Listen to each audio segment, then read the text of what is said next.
Bonjour. Alors dans cette vidéo, on va parler de la situation des femmes lors de cette crise sanitaire. Donc évidemment, cette crise, elle met en lumière qui sont les travailleurs et les travailleuses indispensables pour faire tourner cette société.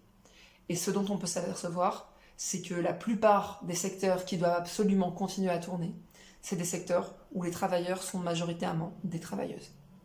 Évidemment, il y a l'hôpital, où les infirmières et les aides-soignantes sont en grande majorité des femmes.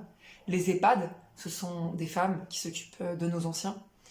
Et la grande distribution, les caissières qu'on croise quand on va au supermarché, qui travaillent souvent dans des situations très difficiles, avec des mauvaises conditions de travail, qui n'ont pas les protections adaptées. Et puis parlons aussi des enseignantes, très majoritairement des femmes, en particulier dans le premier degré, qui continuent à assurer ce lien social avec les familles. Du coup, il y a donc ça évidemment sur le marché du travail, les femmes qui se donnent sans compter pour que la société elle puisse continuer à tourner, mais il y a aussi à la maison. Le confinement, ça mène aussi à un retour à la maison pour beaucoup de femmes, et qui dit retour à la maison dit évidemment tâches ménagères, soins aux enfants, qui sont particulièrement prises en charge par nous.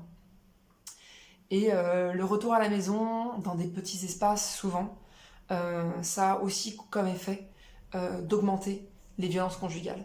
Elles ont augmenté de 30% en une semaine. Il y a aussi les violences sur les enfants, dont on a très peur qu'elles augmentent.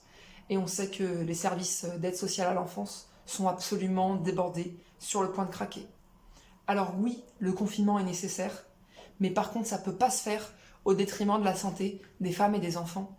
Et il faut absolument prendre en compte ça et mettre des structures adaptées pour pouvoir accueillir ces femmes. On sait qu'il y a énormément d'hôtels qui sont vides par exemple aujourd'hui. Pourquoi est-ce qu'ils ne sont pas réquisitionnés pour accueillir les femmes et les enfants victimes de violences?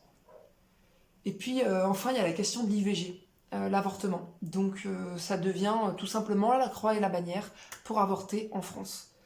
On sait qu'il y avait déjà beaucoup de lieux où c'était compliqué. Et aujourd'hui ça devient quasiment impossible dans ces lieux où c'était déjà compliqué. Parce qu'il y a des structures qui ferment, faute de soignants, des structures qui ferment parce qu'il n'y a pas les protections adaptées. Et ça, c'est gravissime. Et donc les femmes qui se retrouvent hors délai pour avorter, avant, elles pouvaient aller à l'étranger, où les délais étaient moins restrictifs, pour faire leur IVG. Et maintenant, avec les limitations des déplacements, ça devient complètement impossible.